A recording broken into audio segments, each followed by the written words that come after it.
You walk into a room, every face turns towards you. You haven't said a word yet, but your cheeks are already burning. Heat rises up your neck. Your face turns red before you've even finished the thought, I'm embarrassed. Your body betrayed you before your mind caught up. Here's the strange part. Out of millions of animal species on this planet, you are doing something almost none of them can do. Charles Darwin called blushing the most peculiar and the most human of all expressions. He spent decades trying to explain it, and it bothered him for most of his working life. Why would evolution keep a trait that makes you more visible at the exact moment you'd most like to disappear? A trait you cannot fake, cannot suppress, cannot control. On the surface, blushing looks like a design flaw, but the real answer is far stranger than a flaw. It might be one of the most sophisticated tools evolution ever built into your face. Think about what blushing actually does for a second. You knock something over in a store. Heat floods your cheeks. Everyone sees it. What good does that do you? Here's where it gets interesting. The psychologist Dacher Keltner spent years studying embarrassment displays across cultures, and he found something consistent. When people watched someone blush after a social mistake, they judged that person less harshly. Not more harshly, less. The blush wasn't read as weakness. It was read as an apology your body issued before your mouth could catch up. Why would a red face work as an apology? Because it can't be faked. In evolutionary biology,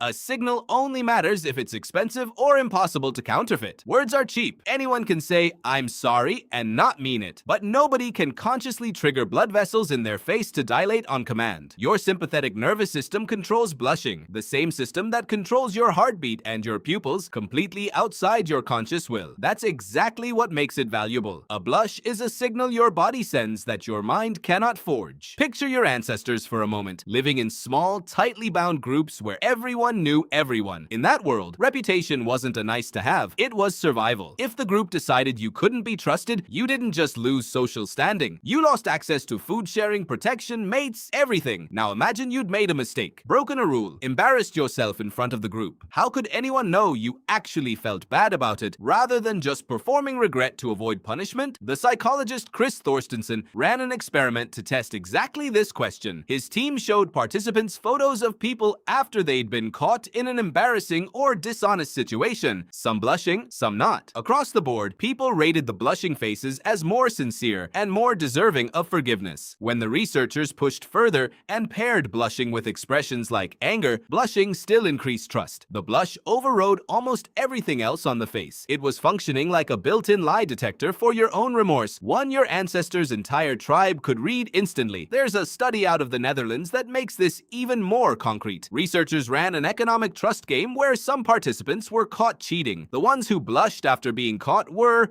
remarkably, trusted again by their partners almost as much as if they'd never cheated at all. Not blushing after getting caught, meanwhile, tanked trust and kept it low. The blush wasn't just decoration on top of an apology, it functioned as evidence. Proof that your body, not just your words, registered the violation. So blushing isn't a bug in your emotional system, it's closer to a costly signal, the same evolutionary logic behind a peacock's tail or a stag's antlers, just built for honesty instead of fitness. Except while a peacock's tail says, look how strong I am, your blush says something almost the opposite. Look how much I care what you think of me. And that vulnerability, strangely, is exactly what made you trustworthy enough to keep around. But here's a detail that should stop you. No other animal on Earth blushes. Not chimpanzees, who share 98.7% of your DNA. Not any other primate. Not a single mammal, reptile, or bird has ever been documented doing what your face does involuntarily, multiple times a day,